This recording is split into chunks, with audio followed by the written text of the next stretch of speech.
Հայաստանի դուքենդո կարատեի ֆեդերացիայի տարվա ամփոփիչ միջոցառումն է, որտեղ բարձր գնահատականի են արժանանում լավագույն մարզիկներն ու մարզիչները։ Նրանց պարգևատրելու է եկել ոչ օլիմպիական մարզաձևերի միության համահիմնադիր Հովհաննես Ծառուկյանը։ Հայաստանի դուքենդո կարատեի ֆեդերացիան ավելի քան 30 տարվա պատմություն ունի, 40-ից ավելի մասնաճյուղ Հայաստանի բոլոր մարզերում։ Անցնող տարում ամենաբարձր հարգի նվաճումների թիվն անցնում է 2 տասնյակը։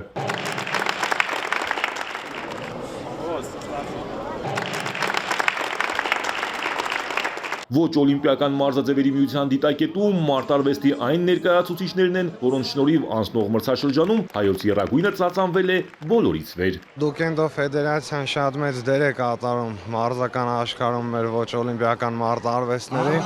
Կոշերագույն ֆեդերացիաներից մեկն է, որը այսօր տարվա ամփոփում է անում։ Այդ միջոցառմանը ես ներկայ եմ գտնվում պարգևատրելու համար լավագույն մարզիկներին եւ շնորհակալություն հայտնելու համար լավագույն մարզիչներին, նրանց գործերի համար։ Եվ օգտվելով առիթից մաղթում եմ, որ գալիք տարին լինի հաջողության եւ բարության տարի։ Պարգևների են արժանանում նաեւ մարզային ֆեդերացիաների ներկայացուցիչները։ Նրանց դերը նույնպես մեծ է առողջ եւ ամուր սերունդ դաստիարակելու գործում։ Հայաստանի դուքենդո ֆեդերացիայի համար բավական ակտիվ տարի էր այս տարի։ Բավականին ահռելի գործ է արվել երեխաների մասսայականության հետ կապված եւ միջազգային տարբեր մրցույթներում Հայաստանի թիմը պատշաճ մասնակցություն է ունեցել։ Օգտվելով առիթից կուզեմ շնորհակալություն հայտնել եւ ֆեդերացիայի մարզիչներին, ծնողներին, մարզիկներին, ամբողջ կազմին աշխատանքի համար եւ շնորհակալություն կհայտնեմ Ծառուկյան ընտանիքին, որ ամենուր իր աջակցության հովանավորության ներքո ամեն ինչ արվում է, որ սպորտը ել ավելի զարգանա Հայաստանում եւ դրա արդյունքը ակնհայտ երևում է։ 2025 թվականին Դուքենդո ֆեդերացիան մասնակցել է մի շարք միջազգային առաջնությունների, ոչ օլիմպիական մարզաձևերի միությունն է շատ մեծ ավանդ ունեցել այդ գործում, ոչ միայն Դուքենդո ֆեդերացիայի, այլ բոլոր ոչ օլիմպիական մարզաձևերի համար դա շատ մեծ տրամպլին է, որ կարողանան իրենց մարզիկներին,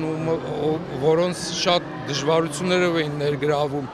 արտագնա մրցաշարերում, այսօր ունեն այդ մարզիկները հնարավորություն, որ կարող են մասնակցել այդ մրցաշարերին եւ Հայաստանի անունը ու սպորտային անունը բարձր պահել Հայաստանում։ Պարգևների են արժանանում նաև մարզային ֆեդերացիաների ներկայացուցիչները։ Նրանց դերը նույնպես մեծ է առողջ եւ ամուր սերունդ դաստիարակելու գործում։ Հայաստանում ոչ օլիմպիական մարզաձևերի զարգացման գործում մեծ ավանդի համար հատուկ շնորհակալագիր է ստանում Հովհաննես Ծառուկյանը։